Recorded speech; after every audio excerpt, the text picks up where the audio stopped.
Hello, ladies and gentlemen. Coach Cliff here, and I want to tell you about an event that will change your life coming April 15th.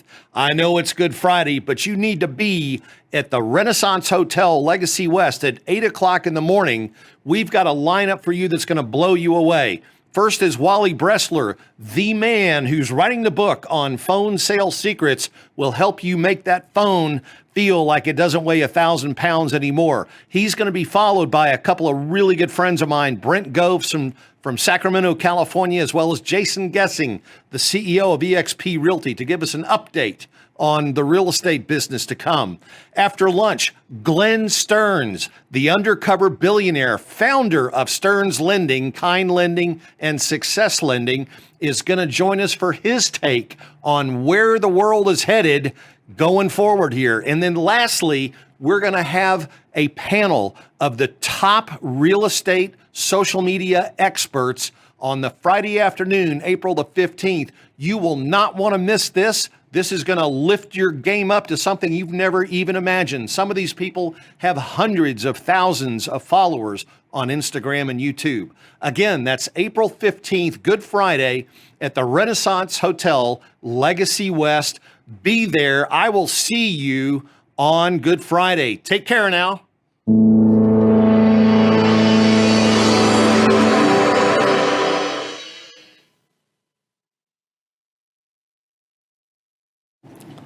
Ladies and gentlemen, don't touch that dial. Today, we're going to meet someone from the south side of Chicago that came to prosper and is crushing the real estate business with $50 million in less than 5 years. Rosemary Lewis coming up next right here on Cliff's Notes. Real estate agents, are you struggling with the day-to-day grind, dialing for dollars, putting in hours of floor time with little to show for it? Are you looking for tips, tricks, and tactics to accelerate your career as an agent that will have you closing more homes, working with more clients, and earning more money than ever before? Hi, my name's Cliff Freeman, and I've spent the past 2 decades of my real estate career running one of the top brokerages in DFW and personally coaching over 1,000 high-performing real estate professionals across North America. I created this podcast to share the strategies and tactics you need to explode your real estate business. I guarantee it. We do guarantee it, and today, C3, I might as well tell them about our new sponsor for the show. Who would that be? Well, Robert Graham. Man. Oh, yeah. Switching it up on us. Robert Graham is shelling out some big money for me to wear his shirts on the show these days, and so we thank you, Robert. Appreciate that very much. Thank you, Robert. Yes. Trelvis, I'm glad you were right. It looks pretty good on the screen there. I appreciate your help. It does. It looks very dapper. We're leveling up the show today, right? I like it. It's a good little flair. And I'll tell you what, you'll notice that we really have leveled up here because that guest on the other end of the desk here is none other than Rosemary Lewis. 1,000%. Welcome, Rosemary. We're Thank super excited to have you on the show today. Thank you. I am super excited to be here. Well, terrific. And, it's funny, Rosemary and I had not officially met.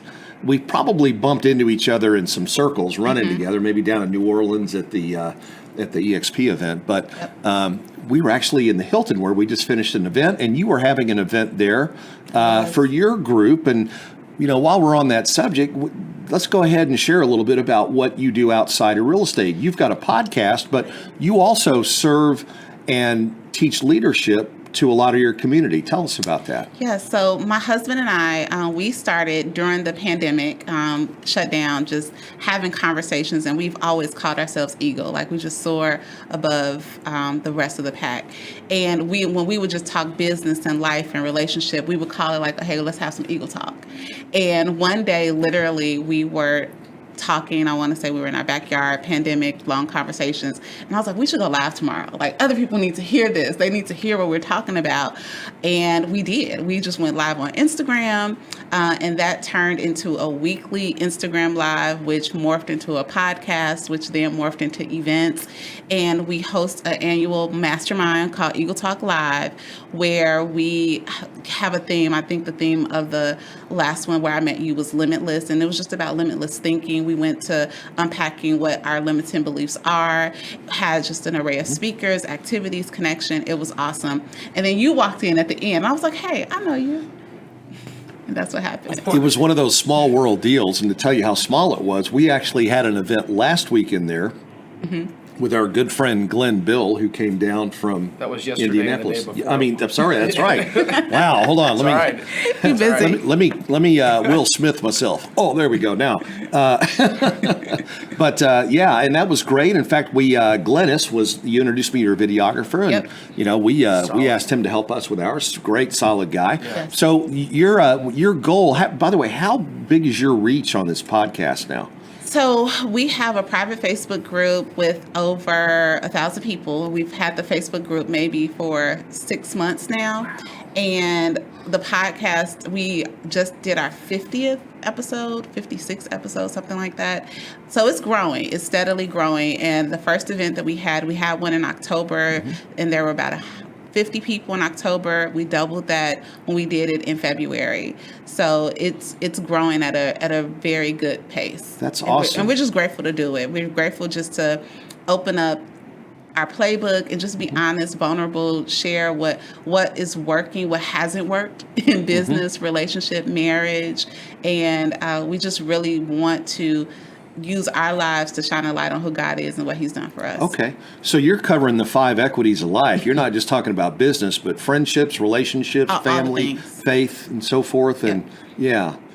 And you know, I know you, I know that you're a strong woman of faith. I am. Now, for most of us, we're not just coming out of the womb that way. We get led that way. Yep. And a lot of times, that path involves having to go to rock bottom to find out who the rock at the bottom is. Can we go back a little bit? And I just kind of want to pull the curtains back here, if that's okay with you, and just talk about what it was like. You know, you and I were kind of talking before the show here that by the time you're 6 or 7 years old, 80% of who you are is formed. So those are some very formative, very important years. What was it like for you growing up in the early years? It was very formative. So a little background, my mother was originally from Mississippi. She was the 4th of 15 children, and she was born in 1940. So in a time where deep in the South, there was a lot of inequalities. Education wasn't, I'm not going to say that it wasn't a priority, but she needed to be in the fields just helping to serve her family. And when she turned 18, she moved to Chicago. Her older brother had come here and came to Chicago. I'm in Dallas. Her older brother came to Chicago, and she followed. And shortly after was married, had 3 children. And when she was 25 years old, her 28-year-old husband passed away from a very short bout with cancer. So here she is with 3 children, and she was 25. Her brother helped her purchase a home. She was just a hard worker. And eventually, all of those children did pass away from cancer as well. But right before I was born, her baby at the time was 17 and had a rare form of cancer. My sister Cecilia, she passed away in January of 1980. My mother obviously was grieving. It was very tough. She had met my father at that point, but I wasn't existent. I was in utero. They didn't know. She was gaining weight and things like that, but she just attributed it to the fact that she was grieving her daughter, her baby. But she was growing a new baby girl. Which was, my heavens. Yeah, which Wow. was me. So my mom didn't even know that she was carrying me until June of 1980, and I was born in September. Wow. Yeah. And she was 40, and she always would say she had me at 40 before having kids at 40 was cool. So, so literally, They wrote that song about her. Yeah. So I grew up when I was born. Most of my brothers and sisters, my father had children from previous relationship. My mom still had 2 children alive, and my sister at the time was 21. She had a 2-year-old son. So I was born an auntie. and my nephew was older than me, and my brother was 20. So they both really raised me in the home because they were still in the home that my mom purchased. So they both really raised me. And then my sister passed away from breast cancer when she was 29. I was 9 years old. Oh my gosh. I know it's not a sad story. I mean, it is a sad story, but this is just what shapes us. So the whole time I am being raised by my mom, who is definitely someone where she did not hide her grief, but she trusted God to the very end. And she gave me Jesus. That's the most beautiful thing that she gave me. And she modeled for me what it looks like to have the absolute worst happen, but you still have so much faith in Christ. And then outside of that, the way that she was just able to love me and parent me and champion me well, having that happen. You know, she still had a capacity to love me from such a honest place and doted on me and just encouraged me and pushed me along. So she gave me amazing faith. So as our life went on, eventually my brother, my remaining brother who was living, he did pass away from cancer as well. In 1995, I was a sophomore, going into my sophomore year in high school. But the year before that, that nephew who was like a brother to me, he was 2 when I was born, he was murdered. So my mother even buried her grandson who she was left to raise after her daughter passed away. So a lot of adversity. And I think that those experiences for me, for sure, makes me to this day, like I value people and relationships and time.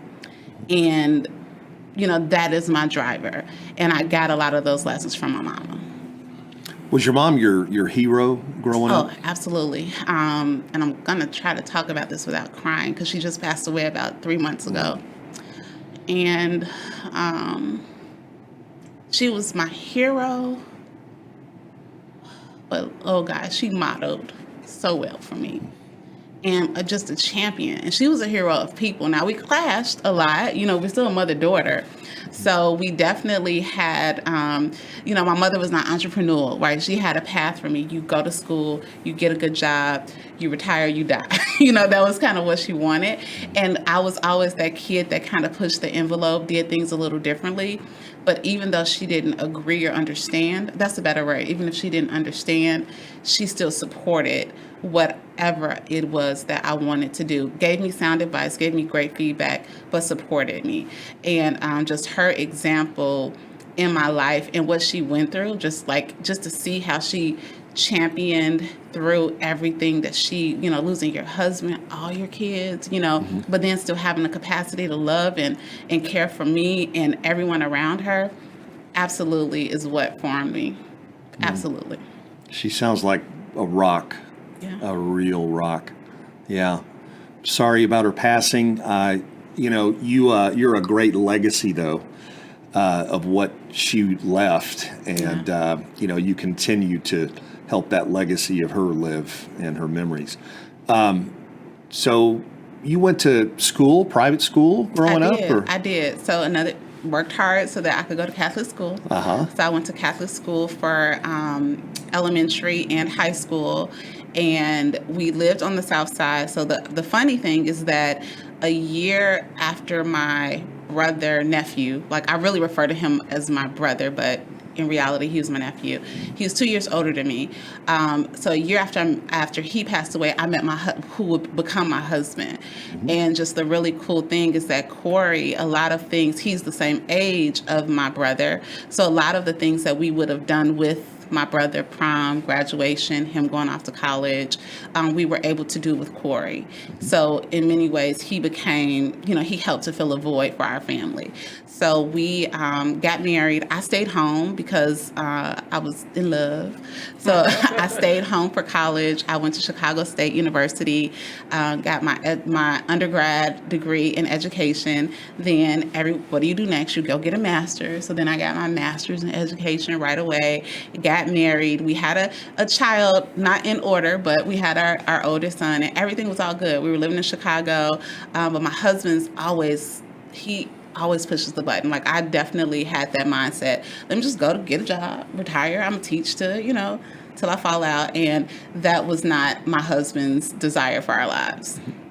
So Now, was Corey on the same spiritual level that you were? absolutely not. So Okay. that's I tell people all the time, I introduced Corey to Jesus. He introduced me to what faith looks like. So no, he grew up. So Corey did go to Catholic school and private school, but where attending church and having relationship and things like that was a priority for my family. It just looked different in his household. So no, this was very different. So as we honestly, it was up until we got married that I was like, okay, we got to start going to church. And that's another beautiful part of just what we get to do is that I have watched him grow a relationship with Christ, and I'm watching him just shift and what that looks like for him. And it's a beautiful thing. Like I tell him, I want you to be more in love with Jesus than you are with me. Because if you are, then, I'm only going to reap the benefits. So Right. that was new for him. Yeah. And so you graduated from Chicago State. And what did you do out of college then? So out of college, I started teaching. Okay. That was my dream. In short, my brother who was murdered, he was 15 and he was murdered by another 14-year-old. And I just couldn't understand that. And especially at the time, I was 13 and I had such close relationships with my teachers. And my thinking was, he cannot have somebody in his life the way that my teachers have poured into my life. Because if he did, there was no way that he wouldn't have problem-solving skills to think about things differently. So my whole goal for teaching was that I wanted to be that for kids, right? I wanted to be that teacher that, I was great at teaching. I was great at the content, but what mattered to me more was loving on them, hugging them, letting them know that in Chicago, a lot of inner city, a lot of the children don't go further than a square mile from where they live. So just exposing them to different things, that was my goal. So I did that right out of college. And then my boyfriend at the time, he wasn't my husband yet, he was getting into real estate. So I did get licensed in Chicago, but only Corey was flipping. So literally so that my name could be on MLS so that he could have his flip. So this was, as a matter of fact, I did not want to be a realtor. He was pushing me. It was, I did not, I was like, you're pushing me out of my comfort zone. I don't want to do this. But I was licensed for a short stint right out of college so that he could list his homes he was flipping. So you taught school for how many years then? 14. 14. And then when was that sort of zero moment of truth where you said it's real estate? Yeah. So as I mentioned, Corey has always been the one to just push the envelope. And we've tried a lot of things. Let me just say that. He's tried a lot of things.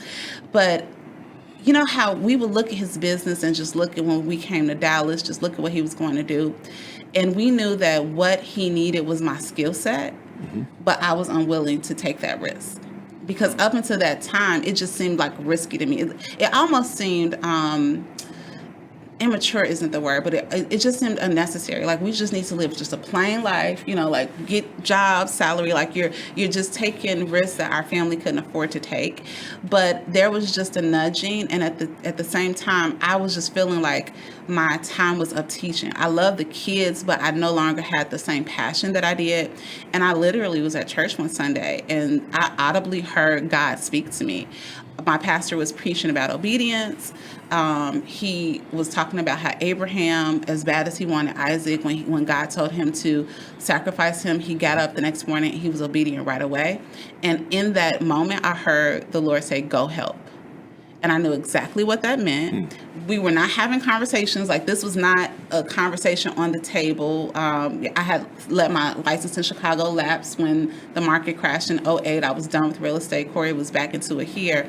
And we got in the car, and I just looked at him, and I said, babe, I think I'm going to go take the test to take my real estate license. That was in December of 2016 or 17, I don't know.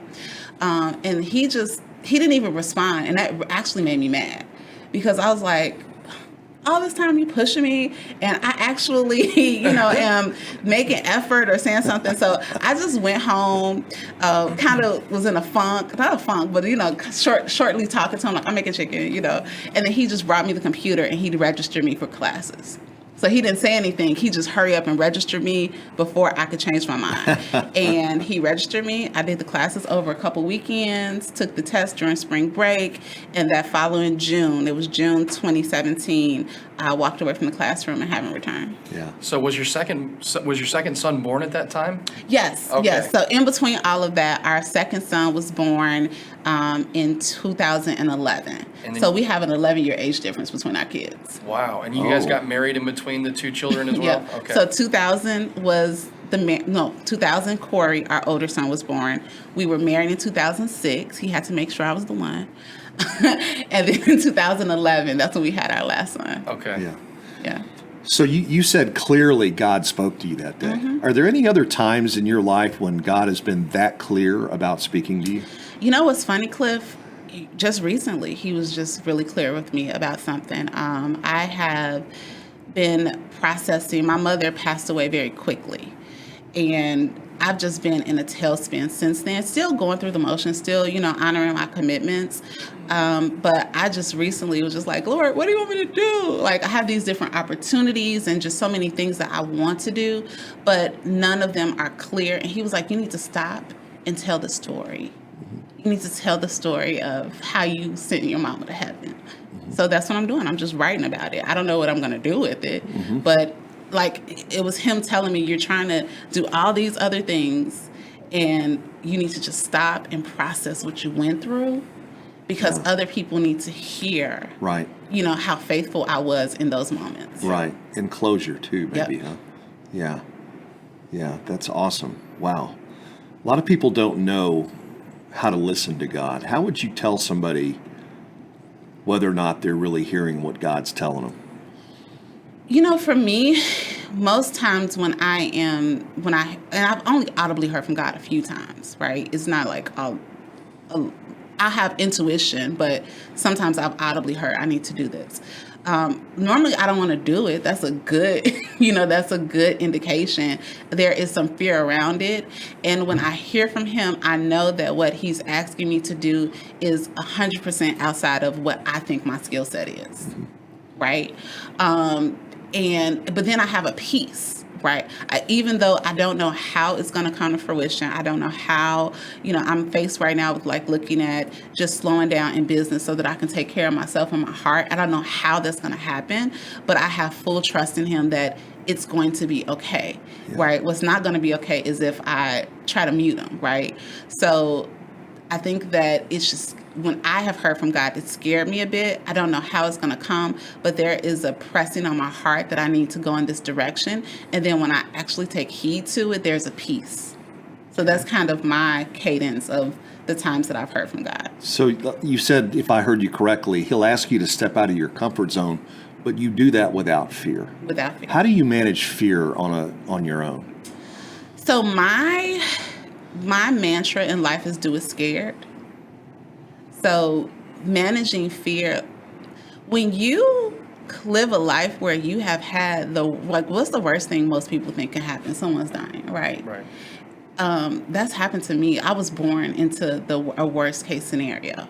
So for me, death has lost its sting. Now, grief is a real thing, right? And I pray all the time over my family and my kids and all that. But God has shown me, even before it was me, through my mother's life, that the worst case scenario can happen and I will still be faithful. And that's what I like. Even when I'm coaching agents, I'm like, okay, what's the worst that can happen? Like literally tell me if you pick up the phone today to call somebody, what's the worst thing that can happen?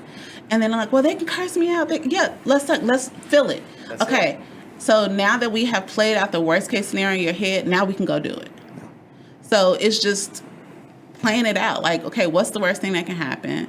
Okay, let me accept it. Let me actually feel that feeling. So now I don't have to be scared about the worst thing because I've allowed myself to experience it, and now I can move forward.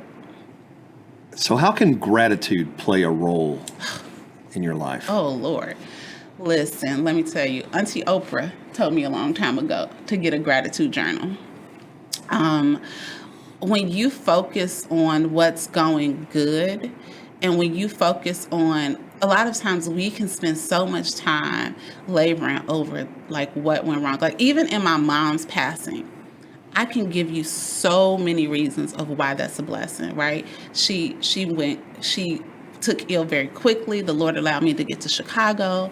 He allowed me to bring her home on hospice. He allowed me to create an atmosphere of worship. He allowed me, to literally be holding her in my arms when she transitioned, listening to worship music, which is what she told me how it looked when her kids passed away. So as heartbroken as I am, when I focus on all the goodness that my tears and my processing really is from a place of gratefulness.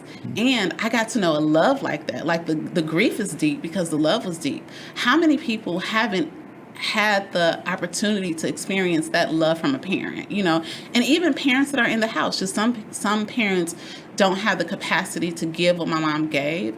So reflecting on all of that goodness helps me in the worst times. And the same thing. Okay, so this listing, the market is not what we thought it is, but you know what? You have a place to live, right? We have resources. We have all these different things that can support us, that allows us to support our clients.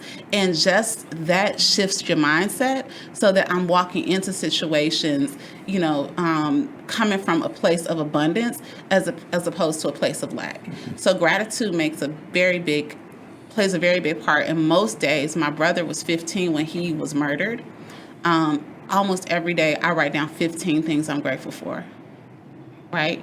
Because I got a lot of years. God gave me a lot of years on this side of earth, on this side of heaven that he didn't get. So every day, for every one of his years, I want to think about something that I'm grateful for that God's given me. In your daily business life, do you practice affirmations at all, or what do you do to get yourself uplifted? Yeah, so every day, I'm really big on a morning routine, okay?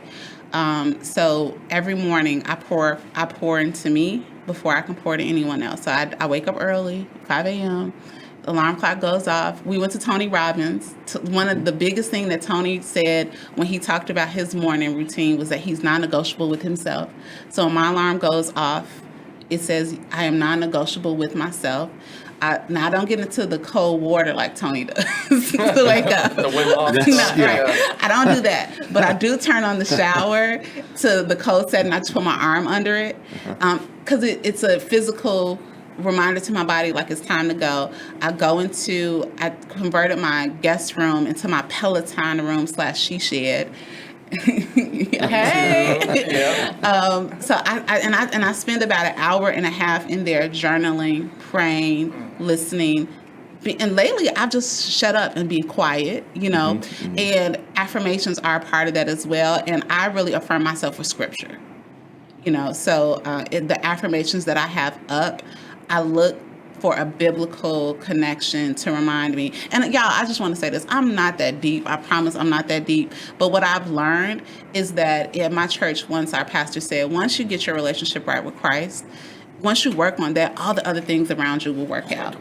And that habit and that ritual of just really quieting myself in the morning, first of all, I got to know my Creator. And getting to know my Creator, I get to understand His creation, right, which is me. And then when I was faced with the worst of the worst, like literally watching my mom pass away, all of that time of affirming myself in God's word and listening and being quiet and reading and reflecting, all of that gave me a peace. And in this moment, it's given me a peace that I don't have the capacity to have on my own. Mm-hmm. So that is what affirms me. And that's what I do to just set myself up for success. So how do you deal with unreasonable clients or clients with unreasonable expectations? So I do have a couple ways. First of all, in my business, I work really hard to attract the right type of clients in the very beginning. So that's number one. I do a lot of video. I do a lot of reaching out. So for that reason, I think that automatically the clients that are not a great fit, they won't even reach out to me because I do enough of putting out who I am and how I work and how I operate. And I'm okay with if it's not a great fit, right? In this market, or even if it wasn't this market, being proactive is the best way. So having conversations. Like, my goal with my clients is to answer a question before it's even asked. And, in the form of consultation, in the form of, when I meet a buyer, okay, great, we'll have a buyer's consultation. Great, you want to work with me? Okay, next step is we need to have a strategy call, a strategy session where I'm level setting and I'm giving you not just my opinion, right? I'm not just telling you I think this is happening in the market. Based on this area that you're looking at, I went ahead and I looked at the percentage of homes that are coming to market, giving them facts and numbers and data. And I always tell my clients, I don't want to scare you, but it's my job to educate and inform you and to help you come up with a game plan so that you will succeed. And my ultimate goal, I tell them, they know I'm your homegirl, right? So I'm not just, I'm your literal person who's going to connect you to homes, but I get joy when they hit me up like, hey, we're going to go on date night. Where should we go? Or who do you know a tax person? Or I just had a client, like literally, I was feeling a little down 3 or 4 days ago, and literally 4 clients that I didn't meet them until we were in transaction together. They all just sent me messages and speaking into my life in the moment that I needed it. And I know that part of that is because of what my mama taught, just learning how to connect with people and love on people well. It's attracted the right type of people, not only as their real estate professional, but as somebody that they can depend on in their life. And in turn, I've been able to depend on them. Yeah. So answering those questions, being honest, being upfront, and then also being okay with, we might not be a good fit for each other. Sure. But I'm happy to direct you to someone who might be a better fit. I haven't had to do that often. And I recently just got fired from somebody, and I told them, I am so sorry. Like in that instance, I didn't communicate. It was a learning lesson. I didn't communicate in a way I thought that I was.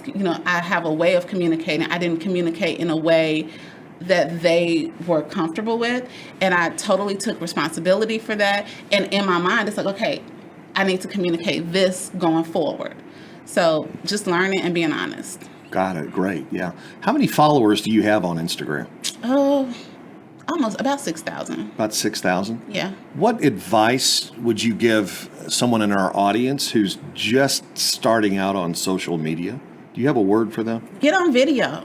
Okay. Right. Get on video, show your personality. So, and I am, for the longest, I wanted 10,000 followers so I could do the swipe up. But now I don't. They just have the link button. But my social media following has grown slowly. However, it's really engaged and organic, right? So show up, be authentic, don't overthink it.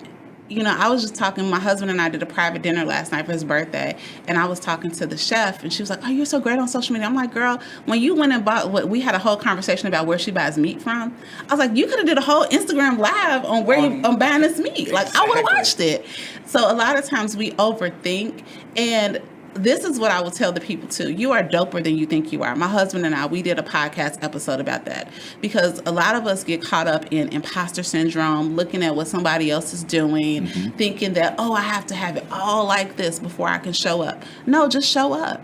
And your audience will appreciate you. And now it's to the point where, even if someone you're not going to refer anybody to me because y'all have a team. But even if C3 was referring someone to me, what do people do? They Google you. They go look at your social media, and I want to make sure that I have enough content again because I want to make sure that they're a good fit for me. And now when they call me, they've already pretty much decided that they're going to work with me even before knowing me. But that's because I'm okay with showing up authentically. I'm okay with, showing up before I brush my teeth, or, telling you about my fail or my win or whatever. So just show up, just do it.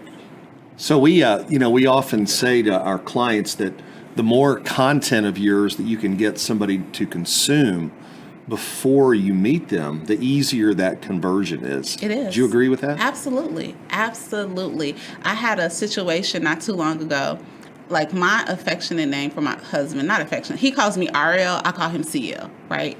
And we talked that way in our podcast. So it was just funny. Once he was with me and I went to a client's house to drop something off after we closed the deal. The husband, he was kind of quiet, like not my husband, my client, the husband of the two clients. he was always just kind of quiet in the background the whole time. But when he saw that my husband dropped me off, CL, hey man, what's up? How you doing? Da-da-da. Like, he was so familiar, even more familiar with my husband than he was with me. And I knew it was because of the content that we put out. And people do business with those that we know, like, and trust. How will someone know, like, and trust you if, number one, you're showing up inauthentically, right? You're never gonna, I have on tennis shoes today. You're never gonna catch me out here with Louboutins and, all these different things that don't accurately represent me. Even though there are other agents that do that and do that well and that works for them, I'm not going to do that. So you have to show up authentically, and you have to show up often. And when people can depend on you and you show up often, then it's going to be such a seamless process. Like, they're honored to work with you. Just as honored as you are to work with them, they're honored to work with you. So, What's TikTok? I don't know. Something that my son, I will do reels. Instagram is my I think this is a good point. Instagram is my wheelhouse, and that's where my ideal client is too. I think that you have to be clear on who your ideal client is and where they're hanging out. So my ideal client is more so on Instagram or Facebook than they are on TikTok. So I'm familiar with TikTok because I have a 10-year-old, but it's not for me. I will do a reel, and I understand conversions and all that. And I do understand that there's opportunity with TikTok, but right now my ideal client isn't quite hanging out there, and it's not authentic to me to be dancing and pointing about, buying a house. It works for some people and I love it and it's cute, but that's just not, it would be so, unnatural. And I do want to point this out because a lot of people are like, well, I'm not natural on video. You talk to people every day. Like, I feel like video is different because you can show up on video the exact same way you would show up face to face, right? And this is my huge tip. When I first started doing video, I have a lisp. My mother didn't get it fixed. She didn't put me in speech. And every time I would do video, I would just critique myself. Like, oh my God, like, you did this. Like, I didn't notice I had a gap in the bottom of my teeth until I started doing all this video. But you know what? I just hit send. Like 9 times out of 10, my YouTube video, I do a lot of YouTube as well. Yeah. I trust Glennis. I have another friend, Kim. They do my YouTube. I don't watch them. Now I can watch them. Right, because I've been doing it but there was probably a solid year where I did not watch them back. I know what you mean. You of somebody? Yeah. Well, you don't want to relive those. I didn't want to relive those painful moments. No kidding. It's tough getting started. It's tough. It's not easy. So I just have to hit send and say, Lord. You just got to jump in, though, right? Make it go. Make it do what jump it's in supposed and to do. be you. Right. I love that. Right. Yeah. And I have a YouTube video about open a super box that has like 30,000 views. Opening a what? A Supra. Key. Oh, Like 30,000 views? It's crazy, yeah. On videos you wouldn't think would go. You wouldn't think. Yeah. You wouldn't Really? All the think. videos Yeah. you cut, you're like, Of all of the gold I have recorded, that one is the one. Right. You just never know, do you? It happens that way. But the more you put out, the better chance of you hitting something somebody's going to like, right? Exactly. Yeah, for sure. What do you? So video. How do you ever? Have you ever had a real estate coach? I actually have a coach now. That was another thing when I went to the Build conference with Tony Robbins. Yeah. One common theme that I heard over and over was coaching. And just a little background. So my first year in real estate, I had closed a couple deals because I was just really licensed from June to December. My first year with the team, I did like 7 million, then it was like 5 million, then it was like 10. Then last year it was 22, right? So applying leverage and coaching is what helped me scale tremendously because the coach just pushed me outside of my comfort zone because you get to I was a teacher making $50,000 a year. So 10 million in production I could have stayed there forever. That was 6 years in teaching, right? Exactly. Yeah. Exactly. Yeah. Exactly. So I could have stayed there forever. But then I also want to say this because this is honestly where my mindset is now, though. But I am also for a while it was like produce. But my production is not my worth. It's not my value. What is your value? My value is when you look at me, I want you to see Jesus. Right? I don't want you to be impressed. If you are impressed, by the fact that I'm a realtor, a top producer, all the stuff we throw around, I want you to be impressed that the Lord took somebody who has zero skills in this industry, and he has allowed her to help so many people. And in that, he has definitely provided for us financially, but he took me just like David, right? But then here's the oops. I sell a lot of real estate, but I talk a whole lot of Jesus to my clients, or just model to them what that looks like. So just know that wherever you are, he will make room for your gifts where he places you. So that's where my value is. So, this year, if I and I have been intentional about just really processing the loss of my mom, brought 2 agents on to just support. We have a team now. So if my numbers aren't what they were last year, I'm not going to feel bad about it, right?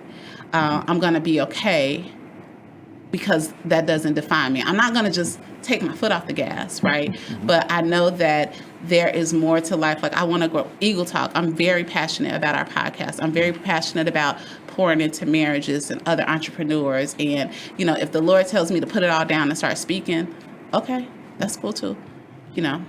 I'm not tied to where he has me in this millisecond. Part of the journey, right? Part of the journey. Just a Yeah. millisecond. Did you hear that? Yeah. That's Exactly. it's true. So how do you want to be remembered? So Ephesians 2:10, for Rosemary is made in his workmanship, right? I want to be remembered as God's workmanship. I want to be remembered just really, like, when I gave God my yes and stopped playing with him, he has just shown me that even, he can use me greatly to be on a wonderful podcast like this, or he can use me to speak into the lady at Kroger who's having a bad day, and I just shine a little bit of a light. So I just want to be remembered as somebody who, if you're on the fence, the worst has happened. Like, you just don't feel like you're qualified. You don't feel like you're good enough. You're too woman, too black, too south side of Chicago, too whatever. No. God is faithful wherever you are. And that's what I want to be remembered for above anything else. Wow, that's awesome. So your boys, are they going to follow you into the real estate business? Our 22-year-old already is. Let's go. He told us when he was 15 that and this was even before I was in real estate, that he did not desire to go to college, that he wanted to join his dad. So he and his dad are investing together. Yeah. So they do the investment side of the business together. And he's doing great. That's awesome. He's doing great. And then my younger son told me that he is going to move to LA and sell real estate there because the price points are higher. He wants to get in that luxury market, huh? He's the numbers guy, huh? Ah. Yeah. I love it. Yeah, but they both speak about being, entrepreneurs. And quite honestly, my older son, his personality was a little more like mine. So I didn't know if I didn't know that he had the natural ability, but he is just exceeding every expectation. That's why you can't discount your kids. You just can't discount what they're doing. Yeah. So I know it. Hey, I got one. I got a business partner sitting right here on my left. Yep. You know what Yeah. they say, right? Yeah, apple doesn't fall far from the tree, or Well, what? and if you plant them deep, They grow tall. They grow That's tall. right. Tall. Yeah. So I'm definitely seeing that. And then my younger son, just naturally, he's just a natural negotiator. Just naturally, he's much like his father. He's going to push the envelope, risk taker, all of that. So I definitely can see him. It will definitely be an entrepreneurial journey for him. You know what my biggest regret is today? But That this isn't a 2-hour show.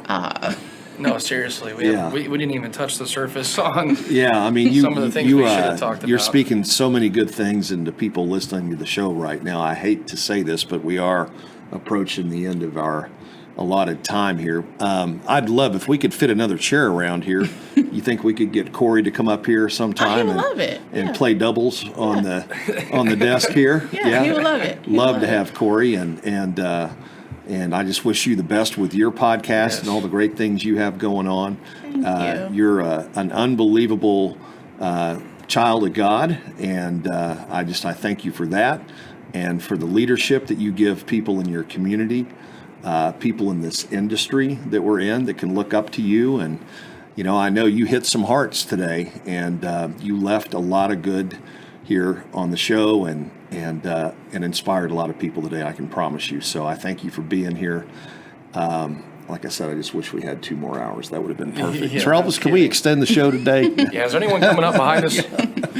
But yeah, if you would tell Corey, we'd love to have him on.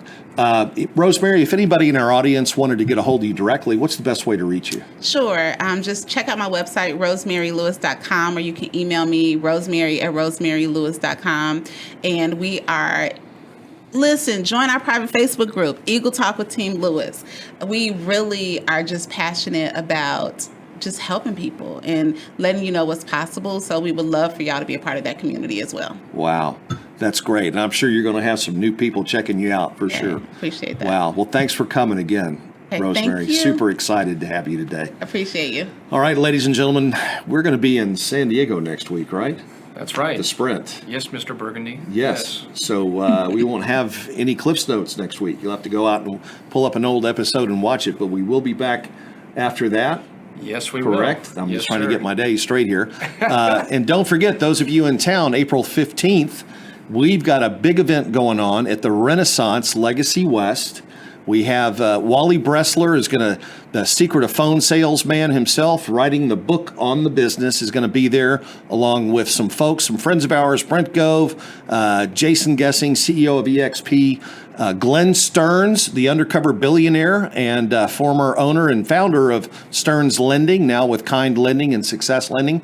And then we're going to have a social media panel from some of the top social media experts in the real estate industry that afternoon. That's April 15th. We have the Eventbrite out. If you'd like information, just DM us. But that event is going to sell out, and it's, again, April 15th, and that's Good Friday. I know it's Good Friday, but let this take your Good Friday and do something really good for you and your business. And I hope you come see us. All right, you got anything? Final words there, C3? Man, no, I'm just thankful. Yeah, very. I'm very blessed, and it's exciting to hear stories like Rosemary's and be able to share that with our audience, and I'm sure with her audience as well. And I'm looking forward to getting Corey on too. So let's do it. Absolutely. All right, ladies and gentlemen, thank you guys for being here today. If it wasn't for you, there wouldn't be any of us. So thank you again, and we'll see you in 2 weeks right here on Cliffs Notes. All right, folks, tune in to Cliffs Notes every Thursday at 1 o'clock Central for the tips, tricks, and tactics to explode your business. I guarantee